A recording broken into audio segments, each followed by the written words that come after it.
বিগত সরকারের আমলে গুণগত শিক্ষার মান বলতে কিছুই ছিল না। বিদ্যালয়গুলিতে শুধু ছিল দলবাজি এবং ক্যাডারবাজি।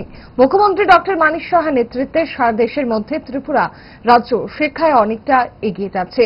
রামনগর উচ্চতর মাধ্যমিক বিদ্যালয়ের নবনির্মিত ভবনের উদ্বোধনী অনুষ্ঠানে ভাষণ দিতে গিয়ে এমনই মন্তব্য করলেন পরিবহন, খাদ্য ও পর্যটন মন্ত্রী সুশান্ত চৌধুরী। বিদ্যালয়ে কোয়ালিটি এডুকেশন যেটা প্রদান করা হতো না, শুধু দলবাজি, ক্যাডারবাজি, এভাবে রাজ্যের শিক্ষা ব্যবস্থাকে পঙ্গু করে দেওয়া হয়েছিল। মাননীয় প্রধানমন্ত্রী মোদীজির দিক নির্দেশনে এবং আমাদের যোগ্য মুখ্যমন্ত্রী প্রফেসর ডক্টর মানিক সাহার নেতৃত্বে বর্তমানে শিক্ষা দপ্তর যে লক্ষ্যে আমরা কাজ করে চলেছি,